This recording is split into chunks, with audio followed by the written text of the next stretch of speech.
Hello everyone, good morning. तर आज आपण बनवणार आहोत चण्याची उसळ।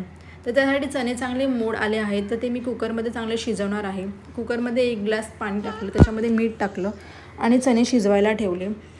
तर कुकरची 1 शिट्टी येईपर्यंत तुम्ही बघू शकता चणे चांगले शिजले आहेत।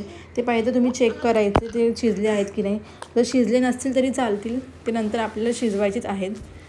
त्याच्यानंतर एका कढईमध्ये तेल ॲड करायचं, त्याच्यामध्ये कढीपत्ता टाकायचा, जिरं टाकायचं आणि लसूण आणि कांदा टाकून कांदा लालसर होईपर्यंत तो फ्राय करायचा। कांदा लालसर झाल्यानंतर त्याच्यामध्ये आपण टोमॅटो ॲड करायचा।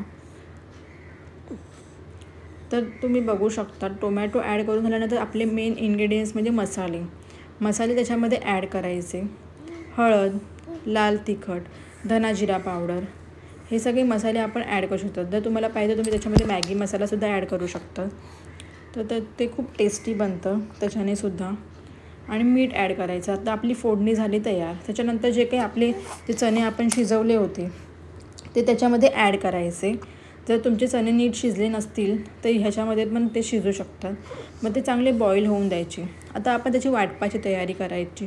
त्यासाठी कांदा उभा चिरायचा आणि तो फ्राय करून घ्यायचा आणि सुकं खोबरं थोडंसं त्याच्यामध्ये ॲड करायचं आणि ते मिक्सरला वाटायचं। त्याच्यामध्ये थोडीशी कोथिंबीर टाकायची चवीसाठी आणि मग ते मिक्सरला वाटून झाल्यानंतर ते अशा प्रकारे मिश्रण तयार होतं।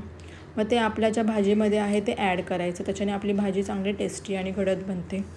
आणि ते चांगलं मिक्स करून घ्यायचं आणि चांगलं 10 ते 15 मिनटं ती लो फ्लेमवरती शिजवून द्यायची। तर आपली भाजी खूपच चमचमीत बनते वाटप टाकल्यानंतर। आणि त्याच्यामध्ये शेवटी कोथिंबीर ॲड करायची गार्निशिंग म्हणून। Thank you for watching.